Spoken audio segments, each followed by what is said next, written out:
Povo abençoado, a paz de Cristo. Seja Deus louvado por esta boa oportunidade de estarmos na casa de Deus, na presença de Deus, dando a Deus um culto de louvor, adoração, gratidão, culto de expectativas também, crendo que Deus é recompensador, como diz a sua palavra, daqueles que o buscam. Seja Deus louvado pela vida do pastor Antônio, obrigado pela forma sempre gentil que nos recebe. Pastor Luciano, obrigado, tá bom? Vamos à palavra de Deus. Você que trouxe a Bíblia, por favor. Evangelho que Lucas escreveu acerca de Jesus, capítulo 7.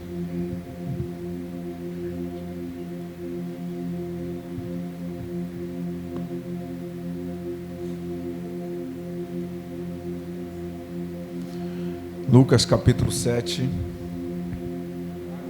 versículo 11, diz assim: aconteceu que no dia seguinte ele foi à cidade chamada Naim, e com ele iam muitos dos seus discípulos, uma grande multidão. Quando chegou perto da porta da cidade, levava um homem morto, que era carregado para fora, filho único de sua mãe, que era viúva, e uma grande multidão estava com ela. Vendo-a, o Senhor se compadeceu dela e disse-lhe: não chores. E chegando, tocou o esquife, e os que o levavam pararam, e ele disse: jovem, a ti te digo, levanta-te. E o que estivera morto sentou e começou a falar, e Jesus o entregou à sua mãe. E a todos sobreveio o temor, e eles glorificavam a Deus, dizendo: um grande profeta se levantou entre nós, e Deus visitou o seu povo. Digamos todos graças a Deus. Uma das coisas que Jesus fez no exercício do seu ministério terreno foi dar vida a algumas pessoas que estavam mortas. Isso se deu na casa de Jairo, não é? Onde a menina estava morta e Jesus a ressuscita. Também na aldeia de Betânia, onde o seu amigo Lázaro já estava morto há 4 dias, e Jesus chega, manda remover a pedra e devolve a vida a Lázaro. Na sua própria morte, não é? A Bíblia diz que muitos foram os que retornaram à vida. Nós, o que aqui estamos, se entendermos que uma vida sem Cristo representa uma morte espiritual, não é? Lucas 15, quando o filho volta para casa, o filho pródigo, o pai diz isto: estava perdido e foi achado, estava morto e reviveu. Então nós também recebemos vida quando a Cristo entregamos a nossa vida. E tem este relato da ressurreição do filho da viúva de Naim. De forma muito prática, algumas lições para a nossa vida, a nossa edificação, mas o propósito do culto é este: edificar. E a primeira delas é o fato dela morar em Naim. Se você for buscar o significado de Naim, Naim tem um significado muito sugestivo, agradável, formosura. Então a ideia de onde ela mora é sempre positiva. A ideia de onde ela vive é uma ideia boa. Agora pare para pensar. A ideia do lugar onde ela mora é bom, mas a situação que ela vive de boa não tem nada. E é assim que muitas vezes nós vivemos. Quem olha Pensa até que tudo está. Tem gente até que pensa que você não tem problema. Sempre bem arrumado, bem arrumada. Pai do Senhor para aqui, Pai do Senhor para lá. A gente decora, né?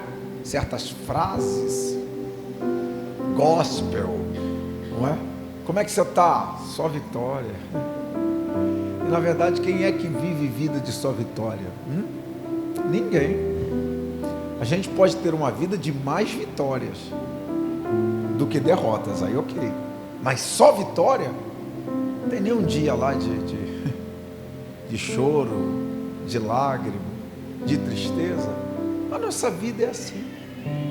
Tem dia que a gente está sorrindo por fora, mas chorando por dentro. Tem dia, não é? Que a gente não quer contar a ninguém ou a qualquer pessoa. E é verdade. Tem um texto na Bíblia que eu gosto muito, acho interessante, que é o texto da mulher de Sunem, que Eliseu profetizou no filho por causa do pão que ela sempre dava e do quarto que ela construiu para receber o profeta. Ele profetiza ao tempo da vida: terás um filho. Até diz: não brinque comigo. E do jeito que ele profetizou aconteceu. Só que o menino morreu, cresceu e morreu. Ela então se dirige ao homem de Deus. Enquanto ela está se dirigindo ao homem de Deus, Eliseu a viu de longe e manda até ela o seu moço.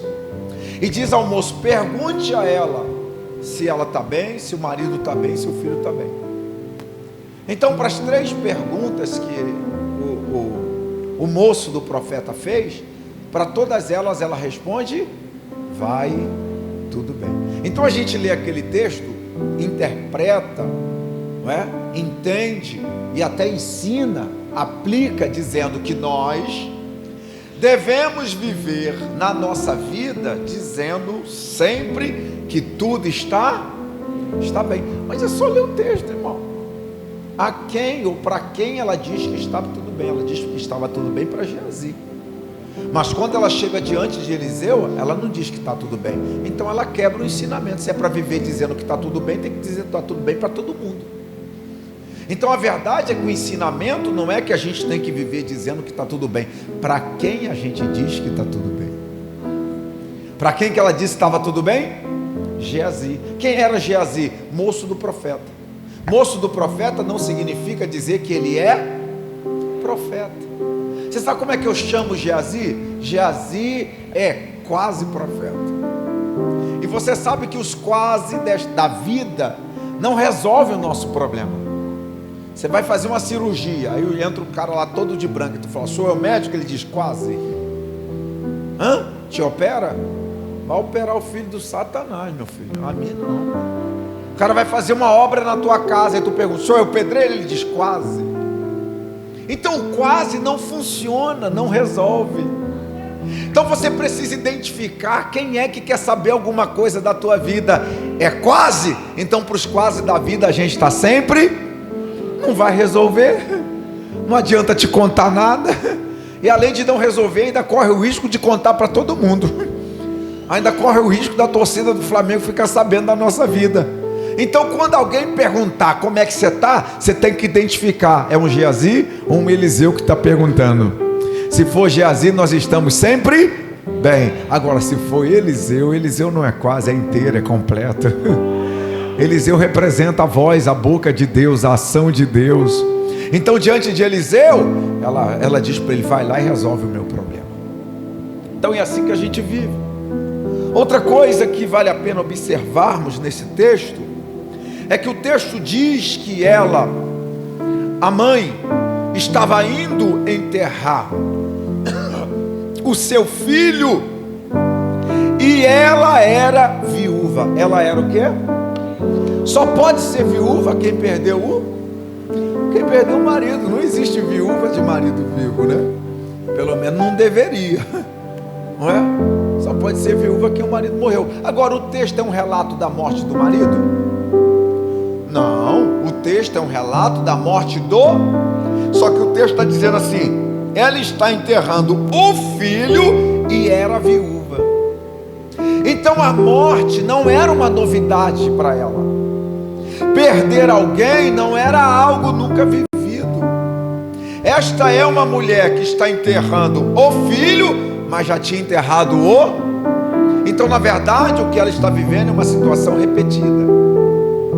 Perder alguém, enterrar alguém, ter alguém tirado de si. É um ciclo. A morte, quando chega, a morte não se apresenta. A morte, na verdade, está dizendo para ela: olha, eu aqui de novo. Levei teu marido e agora vim levar teu filho. Percebam que o sentimento da mulher não é só um sentimento de perder alguém, é o sentimento de perder alguém e a dor da lembrança, a dor da memória, porque ela está perdendo alguém hoje, mas já perdeu ontem. Então, na verdade, a memória diz para ela: você sabe como isso acaba, você sabe como isso termina, você sabe aonde isso vai dar. Então são duas dores dentro da mesma pessoa. Quando eu falo de situações repetidas, a aplicação que eu encontro é simples. Existem problemas na nossa vida que são justamente assim, problemas que são repetidos, não é novo. São problemas que insistem em não ir embora. E tem coisa mais chata nessa vida do que vivermos enfrentando sempre a mesma situação. Coisas que melhoram por um período, mas daqui a pouco volta tudo de novo. Agora vai, ih, não foi. Voltei a estaca zero. Você sabe que a maioria dos problemas são abusados. E por que eles são abusados? Primeiro, que não avisam que estão chegando. Alguém já recebeu um zap, alguém já recebeu uma notificação de um problema dizendo: amanhã, meio-dia, na hora do almoço eu entro. Não, ele não avisa. O problema simplesmente chega. Alguém já convidou o problema para entrar dentro da sua casa? Seja bem-vindo, problema. Crise, eu estava te aguardando. Ei, angústia, a minha casa é sua. Agora a gente não convida, mas eles entram. A gente não chama e eles entram. Senta no sofá da nossa casa, olha para a nossa cara e diz assim: aprenda a conviver comigo, porque eu não vou mais embora. Então entra semana, sai semana, mesma dor. Entra mês, entra ano, sai ano, o mesmo dilema.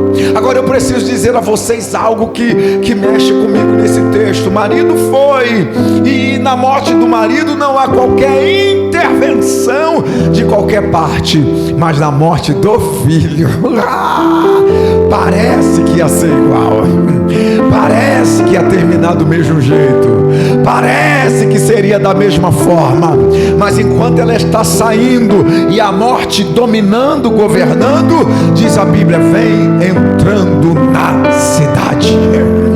Quem é que vem entrando na cidade? Não é um prefeito, não é um político, não é um homem famoso, não é uma autoridade terrena.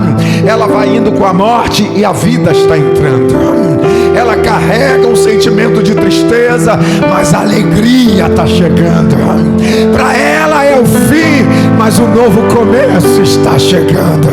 Se você levantar as mãos esta noite, eu libero uma palavra profética sobre a sua vida.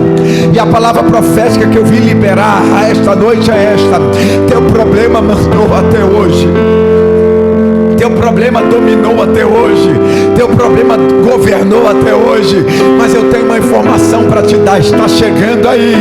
Ei, Naim, está chegando aí. Alguém, pastor, mas por que não veio no marido? Eu não sei por que ele não veio no marido, eu só sei que ele decidiu chegar agora, e ele vai bater de frente com o teu problema, porque ela está saindo, ele está entrando. São duas multidões, não há espaço físico para ambas, não há espaço físico para as duas. A entrada e a saída é uma só, mas é esta a ideia de Jesus. Pegue na mão de alguém esta noite e diga a ele ou a ela: Jesus vai bater de frente com o teu problema hoje. Teu problema não te respeita, mas vai respeitar Jesus. Teu problema ri da tua cara, eu quero ver rir da cara de Jesus. Teu problema manda e desmanda na tua casa, mas está chegando alguém que é maior. Oh, glória a Deus. Se você dizer glória, só melhora. Se você você gritar aleluia, só melhora. Está chegando alguém, eu vou repetir isso aqui, que é maior do que o seu problema.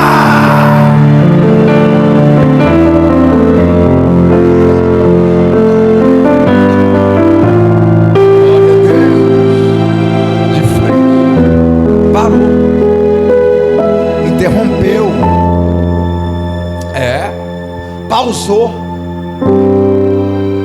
fez parar o cortejo, a caminhada da morte, o domínio, o controle da morte. Agora Jesus não só para o enterro, porque a terceira informação que o texto dá é esta. A primeira é o fato dela morar em Naim. Segundo ela era viúva. Aí o texto diz assim: e estava enterrando o filho. O que é que esta informação mostra? Esta informação mostra para a gente o seguinte: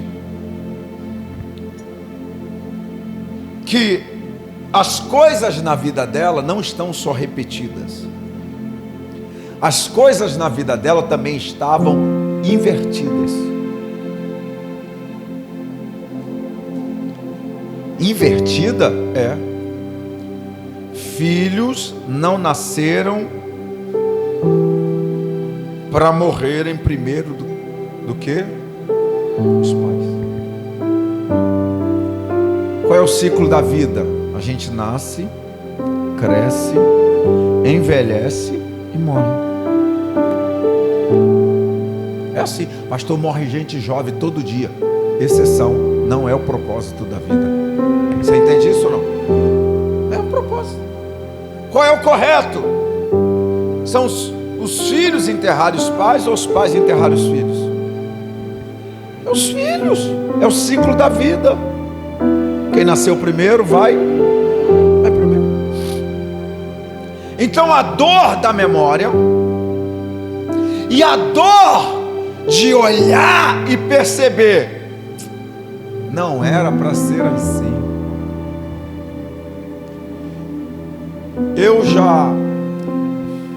Nós somos em 8 lá em casa, 8 irmãos. Eu sou o mais velho dos 8. 6 mulheres e 2 homens.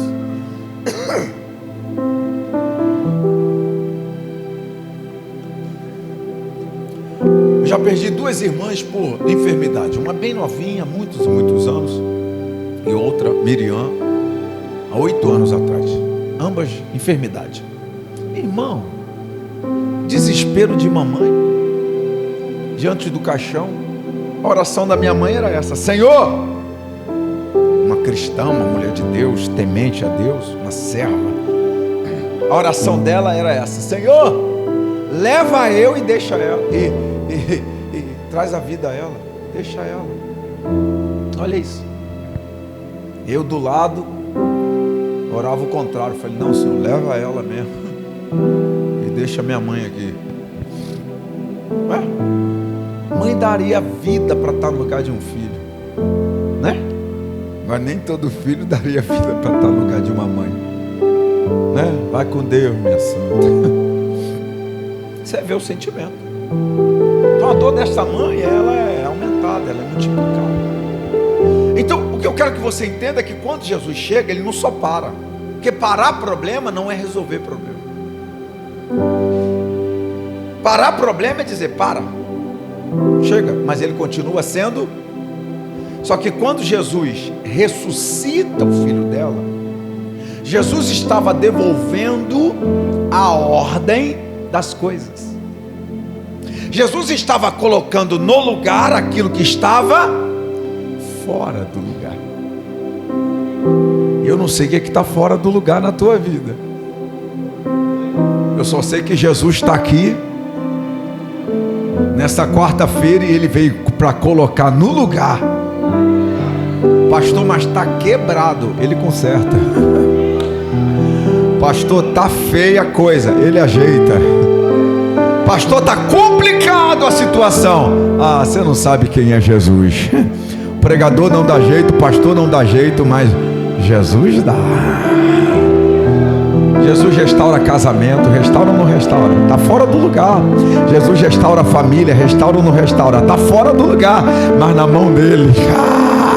Eu vim dizer para alguém, e gostaria que você profetizasse isso para 3 pessoas: Ele vai colocar as coisas no seu devido lugar. Fala isso para 3 pessoas: Ele vai colocar as coisas no lugar. Agora olha a 4ª lição. O versículo 13, eu chamo a atenção de vocês para este detalhe. Porque o versículo 13 diz assim, ó: e vendo-a o Senhor,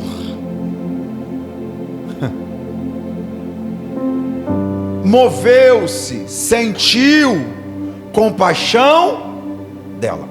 O texto fala de 2 ações. Quantas ações? Ver e sentir.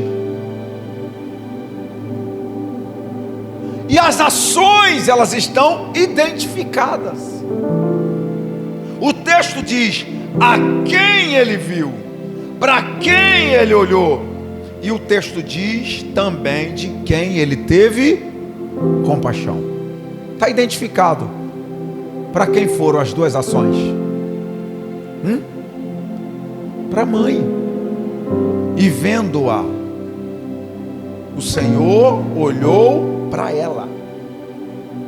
E o texto diz: sentiu compaixão dela. Só que a minha pergunta é: quem está morto é ela ou é ele? Quem está morto é ele. Mas o texto diz que ele está olhando para... Não está errado? Ele tinha que olhar para quem? Para ele. Ele tinha que sentir compaixão, misericórdia, empatia, pena, dó. Por quem? Tadinho do menino, morreu cedo, largou a mãe. Ah, não, eu vou trazer a vida desse menino. Não era para ser assim. Nunca foi sobre o menino. Está no texto. Olhando para ela e vendo ao Senhor, sentiu, moveu-se compaixão por ela. Agora a graça é, ele está olhando para ela, sentiu compaixão dela, mas quem vai receber? Ele. Então por causa dela, quem recebeu foi... Então existem coisas na nossa vida, existem pessoas que estão à nossa volta, que não merecem, na verdade estão mortas, estão dentro de um caixão, mas por tua causa.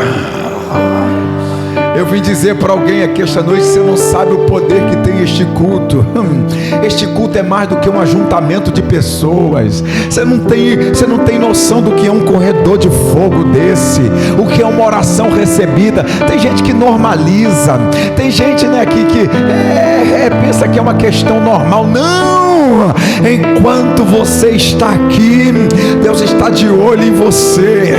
E talvez você diga: o problema não sou eu, quem está morto não sou eu, quem está precisando não sou eu. Mas Deus me trouxe aqui como profeta para lhe dizer: eu sei que o problema não é você, mas por tua causa eu vou tocar na vida de alguém agora.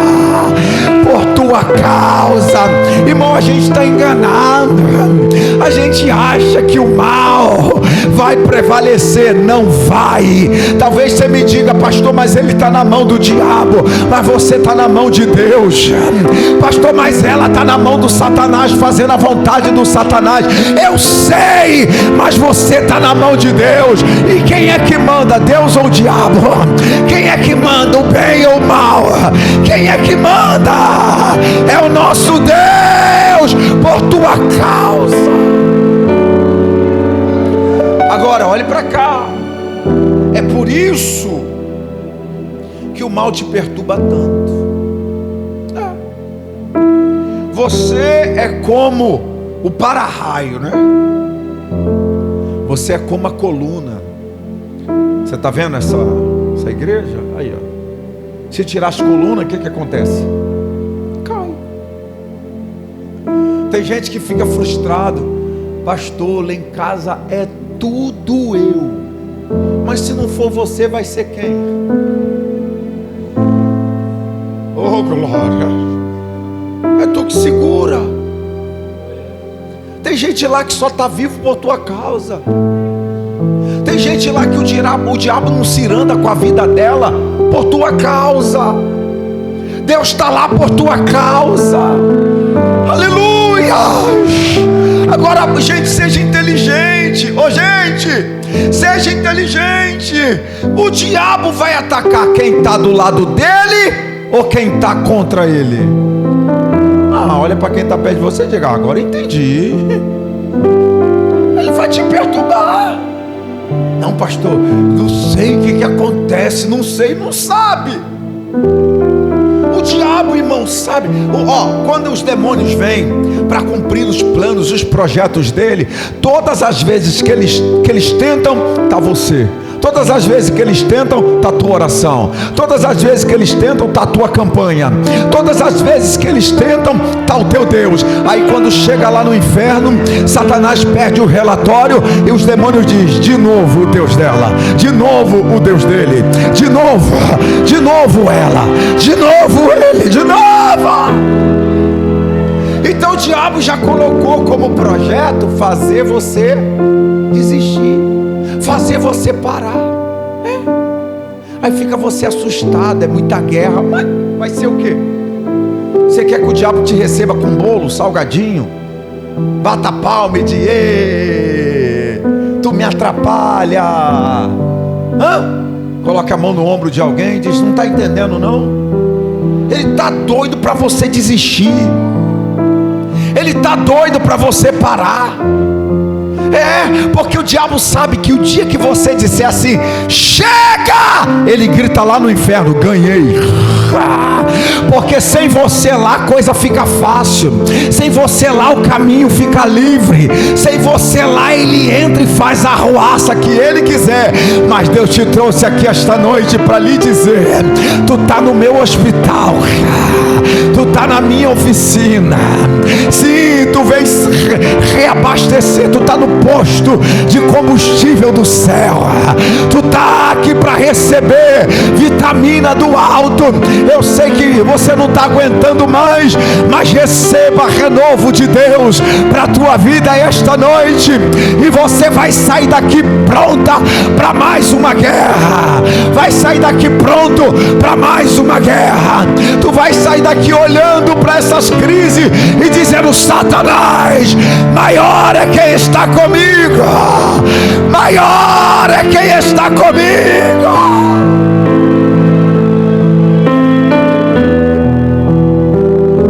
Tem gente que fica chateado: pastor, foi só eu entrar para a igreja, começou uma guerra. Mas você queria o quê?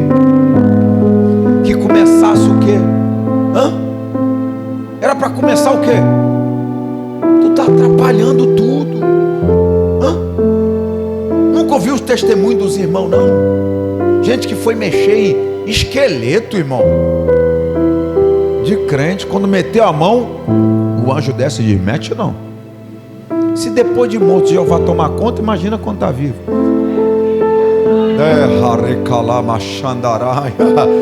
Aleluia, você não entende, né? O que a sua caminhada está fazendo. É que mundo espiritual nem sempre é visto, nem todo mundo tem olhos abertos para mundo espiritual. Mas, irmão, enquanto a gente está aqui cantando, orando e recebendo a palavra, mundo espiritual está em movimento. É demônio, mas de um lado também está Deus dizendo: ninguém toca. Eu preciso de alguém de mãos erguidas, eu preciso de alguém dizendo glória, eu preciso de alguém dizendo aleluia.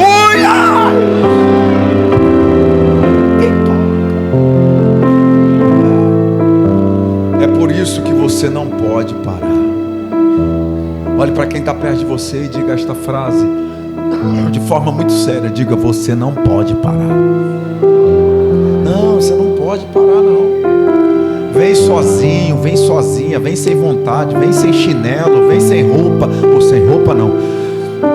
Vem com roupa velha, mas vem desanimado. Pastor, eu não estava com ânimo. Meu irmão, igreja não é lugar da gente vir só porque está animado, não. Vem desanimado, vem sem vontade. Eu não queria falar com ninguém. Põe um saco na cara, mas vem para cá, porque na tua caminhada Deus olha e diz: estou entrando, hein? Na tua caminhada Deus olha e diz: ei, vou te dar vitória.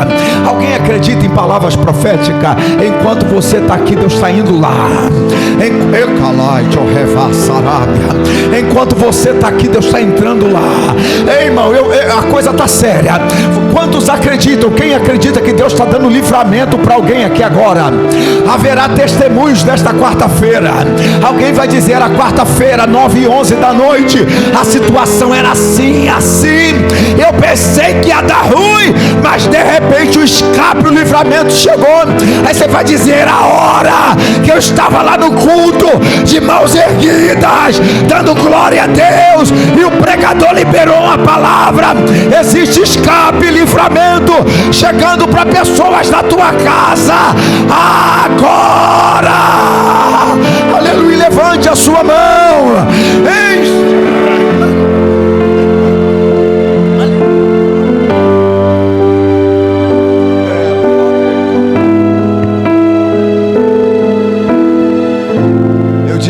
Você dissesse a alguém: você não pode parar. Isso é pouco, essa frase é fraca. Você vai dizer o seguinte: você está proibido de parar. Proibido de parar. Fala para ele, fala para ela: você está proibido. Tu vai andar, tu vai se arrastar, mas tu vai continuar a tua caminhada, porque por tua causa Deus está dando escape e livramento para alguém. Agora, o versículo de número 14, ou não, o final do versículo 13, tem mais uma lição. Ele olha para ela, sente compaixão dela e diz para ela: não chores. Você percebe que esse é um texto que não tem diálogo? A primeira vez que Jesus vai falar é aqui. E olha o quanto eu já falei. E aí o final do versículo 13 é Jesus dizendo para a mãe: não chores. Eu disse a vocês que já perdemos duas irmãs. Mamãe lembra até hoje. Até hoje. A coisa mais justificada que tem nesse texto é o choro da... É injusto o choro dela? Desonesto? Perdeu o filho, irmão. E a verdade é que o entendimento é que tem que chorar mesmo. Põe para fora. Então o choro dela é justificado, pois perdeu o filho, irmão. E você sabe, irmão, que amor de mãe é diferente até do de pai. Não é mais ou menos, são diferentes, são perspectivas diferentes. É por isso que a união entre um homem e uma mulher é perfeita, porque Deus não une iguais, Deus une perspectivas diferentes que juntas se completam. Esse é o plano de Deus. A mãe é sentimento puro, o pai, em sua grande maioria, racional. Eu amo meus 2 filhos, eu tenho um casal de filhos, mas eu dificilmente levanto de madrugada por algum deles. Eu não. Se for um menino, então, não. Quem tem filho homem aqui, como é que a gente trata menino homem, filho homem? Uma vergonha nessa cara, rapaz. Levanta. O menino caiu. Levanta. Tá chorando, para chorar. Engole esse choro. Eu não sei o que é engolir choro, mas meu pai falava para mim, eu falo para ele também. Chegou minha vez. É minha forra. Mas mãe faz o quê? Machucou. Começa a falar criancês. mãe.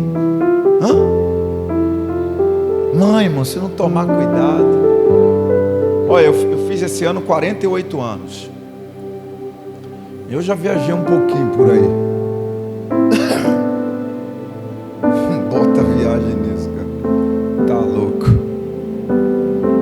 E aí, um dia eu estava fazendo uma conferência na Quadrangular de Curitiba. Uma mega igreja, irmão.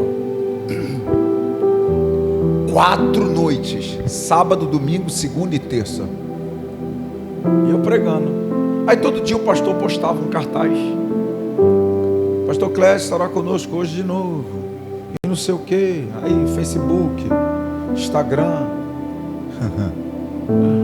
Uma das noites lá, ele falou: irmãos, eu fiz a postagem do pastor, né, convidando o povo para estar com a gente. E teve um comentário que eu gostei demais. Põe no telão da igreja. Aí apareceu a postagem do pastor, minha foto, e o comentário embaixo estava escrito assim: lindo da mamãe.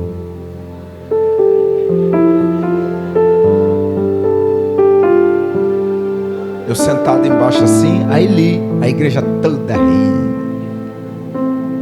Aí eu fui pregar, aí fiz uma brincadeira, né? Deus sempre me deu uma capacidade de pegar aquilo que normalmente deveria ser contra e transformar aquilo a meu favor. Você usa aquilo, você não sofre por aquilo, você transforma aquilo num trampolim. Aí eu usei aquilo e pá, beleza. Mas quando terminou, eu liguei para ela. Falei: a senhora só me faz vergonha. Ai, meu filho, o que foi que mamãe fez? Eu falei: a senhora não se emenda. A senhora, o que foi? Já vai me perdoando, meu filho. O que foi? Aí eu falei: a senhora foi na postagem lá da igreja que o pastor fez e foi escrever lindo da mamãe? Que vergonha! Aí ela: ah, é isso? É lindo mesmo? Falei, foi pouco. Você vê, pai é diferente, não é? Pai segura, guarda, não tem muito dessas coisas. Então o choro da mãe é justificado. E quer outra consideração? Se Jesus quer que ela pare de chorar, o que ele tem que fazer? Ressuscita a causa, resolve a causa do choro.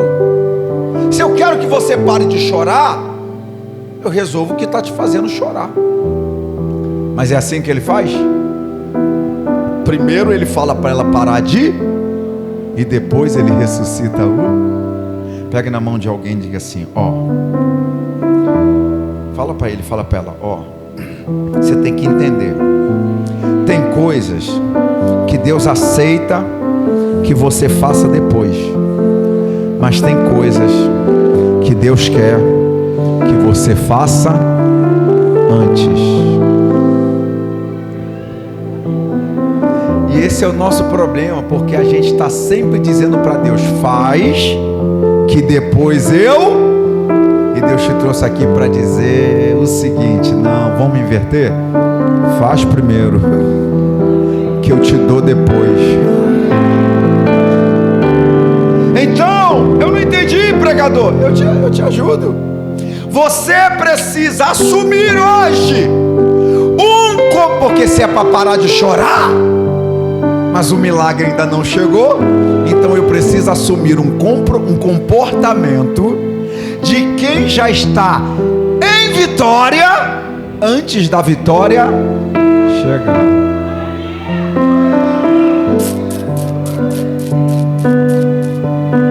Deus não vai te abençoar. Que isso, pastor? Deus já te abençoou. Deus não vai te dar. Entendeu, né? Deus não vai fazer. Mas por que a gente sempre deixa tudo para... quando essa vitória chegar, eu vou dar um culto. Topa o desafio? Dá o culto hoje. Marca o teu culto em ações de graça. Começa a agradecer antes mesmo do milagre. milagre da vitória chegar. Muda essa cara, muda a roupa, faz alguém olhar para você e dizer: você está diferente. A bênção chegou. Você diz: eu já estou vivendo ela. Oh, aleluia, eu já estou vivendo ela. Quando você lê Marcos 10, Mateus, Marcos e Lucas falam sobre Bartimeu, os três. Dos três relatos eu gosto do de Marcos. O que eu mais gosto, né? É Marcos 10. 45, né? 46. Quando Jesus manda chamar Bartimeu, o que o texto diz que ele faz? Largando de si a capa. Que capa era aquela? Era uma capa romana que identificava ele como quem olhasse dizia: ali vai um. Mas Jesus não curou ele, Jesus só chamou ele. Só que ser chamado por Jesus já fez ele deixar mas ainda não está vendo. Mas só ser chamado. Já vou sem capa. Isso é fé. É abandonar o que identifica a tua prova e começar a viver como se já estivesse na vitória. Eu estava em Belo Horizonte. Eu vou confessar algo aqui para vocês. Eu já vou terminar, tá? Vou terminar agora. Isso é porque eu tô com a voz ruim. Eu estava em BH e eu vou confessar algo. Eu não gosto. Isso é um particular meu, tá? Pós-culto, que alguém chega e fica assim: pastor, ora por mim. Eu não. Já preguei, irmão, quase uma hora. Já teve corredor. Irmão, se o corredor, a pregação não resolveu tua vida, é 30 segundos de oração que vai resolver. E vai pedir oração por Luciano, para mim não. Ele é que tem que orar por você. Me larga. Doido para ir para casa. O dia todo na rua. Tá maluco? Mas tem uma galera, né? E quer me deixar mais irritado ainda. Não é só pedir oração, ainda perguntar: você ouviu alguma coisa? Vi. Tapa na tua... viu alguma coisa? Viu um demônio atrás de tu. Vai perturbar o Satanás, irmão. É oração e ainda quer visão. Não. Aí uma mulher, eu terminei de pregar e a mulher me... pastor, essa não queria só oração na igreja não. Tem como o senhor ir lá em casa, não? Eu falei: mãe... irmã, vigia. Não, eu queria que o senhor fosse lá. Eu falei: irmã, quem manda em mim é o pastor. Eu estou no hotel, eu não tenho autorização para entrar na casa de membro nenhum. Não, mas... eu falei: irmã, eu não vou, eu não tenho. Aí ela saiu da minha frente. Aí eu olhei e vi que ela estava conversando com o pastor. Aí voltou para mim e falou assim: tá tudo certo. Eu falei: tá tudo certo o quê? Vai o senhor, vai o pastor e vocês vão almoçar amanhã lá em casa. Aí quando ela falou almoço, aí eu... não é de ferro. Eu falei: é. Aí só quer comer o quê? Aí eu gostei, eu falei: opa, eu amo peixe, né? Eu falei... aí também, irmão, dificultei. Eu falei: eu quero um peixe. Ela falou: vou mandar fazer. Vou mandar a empregada fazer. Eu falei: então tá bom. Aí no outro dia o pastor me buscou e fomos para lá mesmo. Mesão. Aí eu de olho no almoço. Ela falou assim: pastor, antes de almoçar, o senhor ora. Eu falei: tá ligada mesmo, porque se eu almoço primeiro, tu ia ver a oração que tu ia receber. Mas ela era exigente, irmão. Pensa no almoço caro. Ela falou: eu quero que o senhor ore lá no quarto. Eu falei: mas Jesus, o que essa mulher quer? Aí fui pro quarto dela, eu e o pastor. Antes de orar, deixa eu mostrar um negócio pro senhor. Aí, irmão, olha a experiência. Deus faz umas coisas, né? Ela